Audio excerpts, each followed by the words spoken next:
You're right. Maybe this is a better use of their time would be to have a organized discussion in which all viewpoints are represented in their school if they want to talk about this topic, rather than just simply being allowed to flow out into the streets and show up in front of the Trump Hotel in Washington D.C. and shout a lot of ugly slogans and wave around a bunch of stupid signs. I just wonder if it was reversed, Carl. I know you and I chat about this. It was Hillary Clinton won the election, a lot of angry Trump voters.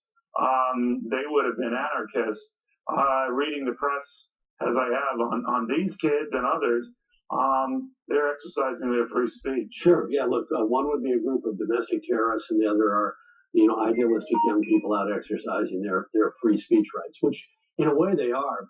But you're right.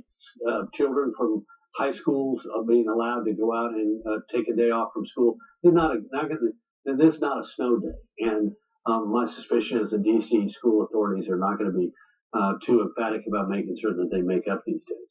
But, I'm wondering what the fallout is from all of this. If it gets all the media attention and it gets, as we're covering it now, it takes the attention off of what a president-elect Trump is trying to build. You still have to make note of it, though, because to me, it just looks like a lot of sore losers. Yeah, look, we have to cover it.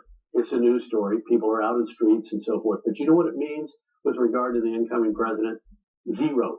We had in 2001 at the inauguration threats of demonstrators who wanted to break up the inaugural parade and storm the inaugural ceremony on Capitol Hill.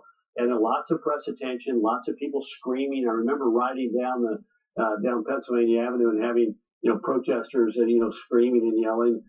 But you know what? It didn't stop President George W. Bush from being president.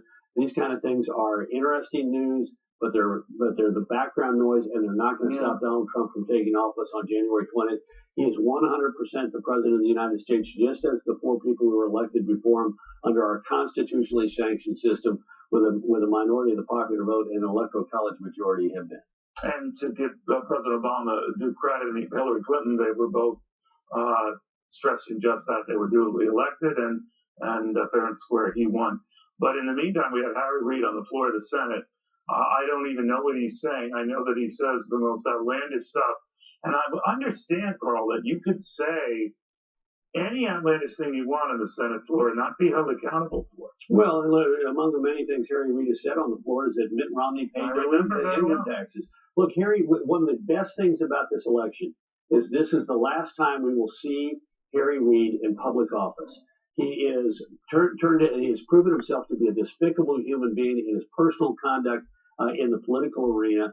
The Republicans should be grateful to him, though, because his stewardship of the Senate leadership, taking unto himself the power to decide what amendments would be offered to bills, ruining the tradition of 200 years that the Senate would be untrampled democracy, open debate, and unlimited amendments, and deciding that he alone was in charge of deciding what amendments would be considered and voted upon.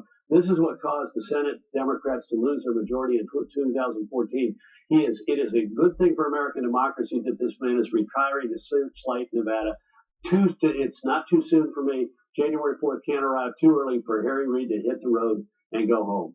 To that point, he's saying that the Ku Klux Klan, is celebrating this election. I mean, where does responsibility He served for many years in close concert with Robert Byrd of West Virginia, who was a Ku Klux Klan member, even while he had been in his early days in the Congress. So, Harry Reid is a demagogue. We spend too much time on those high school students. I'd rather, though, go back and talk about them than to talk about this human being. This is a man, I was sitting in the White House, and the Democrats were blocking 5 appellate nominees in the United States Courts of Appeals. And Harry Reid called me and said, you know what? Every one of these 5 people is unfit for office, morally unfit for office. But we'll give you 2 of them. You withdraw 3 names, and we'll approve 2 of your names. I said, really, Senator? If they're morally unfit, shouldn't you be under a moral obligation not to allow any of them to serve? And I said, not only that, but you know these people. And you know, one of them was Charles Pickering of Mississippi. I said, do you know what this guy did as a young district attorney in Laurel, Mississippi? He took on the Ku Klux Klan in the middle of the 1960s and got tossed out at the next election. And you're attacking this guy as a racist. This is a man who, together with leaders in the black community and a Democratic governor, worked together to reconcile the races in Mississippi. by bringing people together behind the scenes to talk about their grievances and a way forward. And this is a man you're attacking as a bigot. And I said, every one of those other 4 nominees are people of exemplary quality and character, and you are trashing them and saying they're morally unfit, but you're willing to let us have 2 of the morally unfit people. I mean, this is the kind of guy he is. I didn't even know that. Karl Rove, thank you very, very much. As we're continuing to monitor what Harry Reid is saying on the floor of the Senate, now he's saying that the election of Donald Trump has increased the number of hate crimes we've witnessed in this country, to say nothing of the protests that have been going on, led by groups that are not accepting the will of the people, and a clear and fair win by Donald Trump. And in some of these places, it's so over the top that even in Democratic and progressive bastions, some of those protesters in places like Portland, Oregon, are destroying their own base, hurting the folks who share their point of view, but are not burning the city down to illustrate it. It's incredible. What is incredible is that most investors are ignoring it. The Dow on the day, looking at another record high. This would be its 4th straight record close, and a winning streak that has gone largely undeterred since Donald Trump was elected President of the United States. We are live at Trump Tower, where we're getting word that they are going through good names and maybe inevitable names for a Trump cabinet after this.